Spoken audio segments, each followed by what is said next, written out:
बिस्मिल्लाहिर्रहमानिर्रहीम।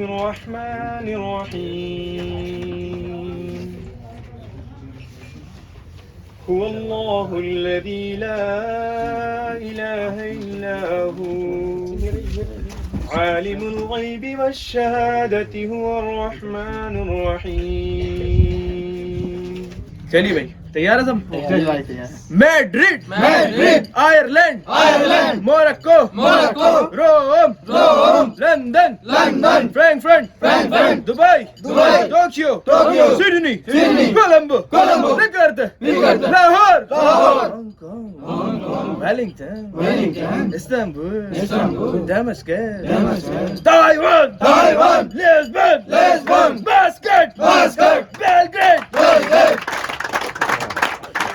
आप देख रहे हैं वतन समाचार। मैं हूं मोहम्मद अहमद। इसी शायर ने क्या खूब कहा है कि गैर परों से उड़ सकते हो हद से हद दीवानों तक, अंबर पर तो वही उड़ेंगे जिनके अपने पर होंगे।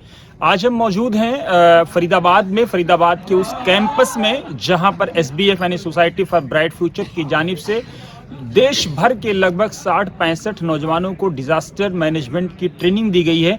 उनको ये बताया गया है कि आपदा को कैसे अवसर में बदलना है। उनको ये भी बताया गया कि किस तरह से आप विपरीत परिस्थितियों से निपट सकते हैं।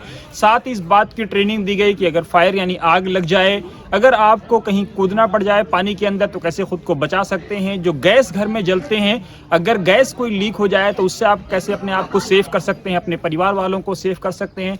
फर्स्ट एड के बारे में बताया गया कि अगर आपको फर्स्ट एड की ज़रूरत पड़े तो कैसे आप अपने आप को, अपने परिवार वालों को उससे बचा सकते हैं, समाज को बचा सकते हैं। अगर कोई भूकंप आ जाए, कोई बाढ़ आ जाए, कोई सैलाब आ जाए, इन तमाम चीज़ों के बारे में जानकारी दी गई, जिसमें मुख्य अतिथि के तौर पे डॉक्टर जुबैदुर रहमान उर्फ बब्बन, कलीमुल हफीज़ मारूफ समाज सेवी और साथ ही शिबली मंजूर समेत काफ़ी तादाद में लोगों ने हिस्सा लिया। और इस मौके पर सोसाइटी फॉर ब्राइट फ्यूचर की तरफ से मकबूल अहमद अनारवाला ने अपनी बातें रखी। इन लोगों की तरफ से इस बात को जोर दिया गया कि आप खुद को समाज के लिए लाभदायक बनाएं। बच्चे अपने ज़ात से, मजहब से ऊपर उठ करके देश के लिए, समाज के लिए, सोसाइटी के लिए काम करने पर फोकस करें। इस बात पर बल दिया गया कि आप भारत के लिए, भारतीयता के लिए और भारत की साख को दुनिया में ऊंचा रखने के लिए, अगर आप किसी ज़िले से आते हैं तो उस ज़िले का नाम रोशन करें, किसी शहर से आते हैं तो उस शहर का नाम रोशन करें। और ये तभी हो सकता है जब आप समाज में लोगों से मुमताज़ हों, यानी समाज के लिए आप फ्रूटफुल हों, समाज के लिए लाभदायक हों। आइए सीधे देखते हैं ग्राउंड ज़ीरो से बच्चों की तरफ से क्या कुछ कहा गया, मेहमानों की तरफ से क्या कुछ कहा गया और साथ ही SBF के जिम्मेदारों ने क्या कुछ कहा। पेश है सीधे आपके लिए खास रिपोर्ट। जब मैं यहाँ आ रहा था और आने के दौरान मुझे ऐसा लगा कि मैं आप सब लोगों के बीच में कैसे खुद को इस्टेब्लिश करूँगा या तालमेल बिठाऊंगा, क्योंकि मैं एक सिंगल व्यक्ति हूँ जो अलग परिवेश से आता हूँ यहाँ पर। तो फिर आया और मुझे लगा, लेकिन मेरे माइंड में एक बैटल चल रहा था कि एक मुझे आप लोगों के बीच में तालमेल बिठाना है और दूसरा जो मैं मकसद लेके आया हूँ कि मुझे इस ट्रेनिंग के द्वारा खुद को तैयार करना है डिजास्टर के लिए। तो मेरा यही टारगेट था। और फिर आया फर्स्ट डे, थोड़ा थकान था यात्रा का, तो थोड़ा गुजर गया। दूसरे दिन मेरा तबीयत भी ख़राब हुआ था, लेकिन मैंने फिर भी कोशिश किया कि मैं अब अच्छे से रहूँगा। सर लोगों ने मुझे थोड़ा गाइड किया कि किस तरीके से थोड़ा खाना है और रहना है। उसके बाद फिर से हमारे सेशन बाय सेशन चलता रहा। तो मुझे हर सेशन में ऐसा लगा कि ये सेशन इस सेशन से और भी बेस्ट था, क्योंकि मैं उन सब चीज़ों को और भी बेहतर तरीके से जानते जा रहा था कि हाँ, इसको हम और बढ़िया तरीके से इम्प्लीमेंट करेंगे फील्ड में, और किस तरीके से हम रेस्क्यू करेंगे, किस तरीके से फायर में फंसे लोगों को रेस्क्यू करेंगे, किस तरीके से जब कहाँ पर बाढ़ आया, भूकंप आया तो हम लोगों को बचाने के लिए अपना कोशिश करेंगे। और सब लोगों ने अच्छा टीम वर्क किया।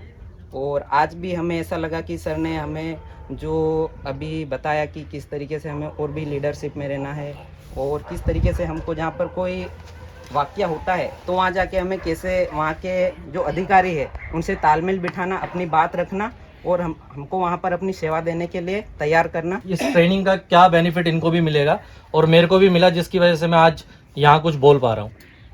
मेरे मदर को कुछ प्रॉब्लम हुई, जिसके इलाज के लिए मैं उन्हें हॉस्पिटल लेके गया। तो काफ़ी ट्रीटमेंट चला, कोई डॉक्टर ने ऑर्थो का इलाज करा, कोई ब्रेन के लिए चले गए, लेकिन जो एक्चुअल नीड थी वो वहाँ तक पहुँच ही नहीं पा रहे थे। तो सडनली उनको एक प्रॉब्लम जो क्रिएट हो रही थी उसके बारे में उनको एहसास हो रहा होगा, लेकिन मुझे नहीं पता था कि क्या दिक्कत है। तो मेरे को ऐसे ही किसी एक ऑर्गेनाइजेशन की तरफ से एक ऑफर आया कि भी आप लाइफ सेवर वर्कशॉप अटेंड करें, 2 दिन की वर्कशॉप है।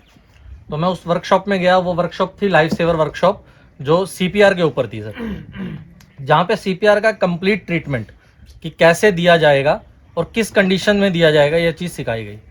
और मुझे नहीं पता था कि ऐसा ऊपर वाले ने प्लान कर रखा है कि भी मेरे को मेरे घर में ही उसका इस्तेमाल करना पड़ेगा।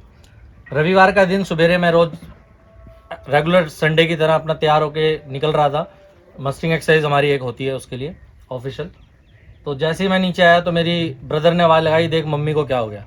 तो वहाँ जाके देखा तो वो हार्ट अटैक था। मैंने उनको सीपीआर देना चालू करा। जब तक एक होता है कि जब अपना डॉक्टर कहते हैं कि डॉक्टर कभी अपने का इलाज नहीं करता, वो भी किसी ना किसी के पास जाता है। तो मेरे को 5 से 10 मिनट तो इस चीज़ को सोचने में लगे कि आखिर हुआ क्या।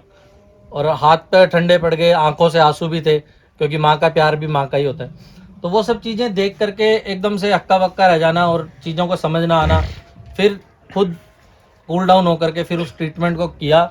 और वो मानेंगे नहीं कि 3 से 4 दिन पहले वो ट्रीटमेंट जो मैंने सीखा था एक वर्कशॉप से, वो मेरे इतने काम आया कि आज मेरी मदर मेरे साथ हैं। और ऑल इंडिया मेडिकल ऑफ जो एम्स है, उसने मेरे को इस चीज़ के लिए सर्टिफिकेट भी दिया कि तूने अपनी खुद की मदर को बचाया है। वो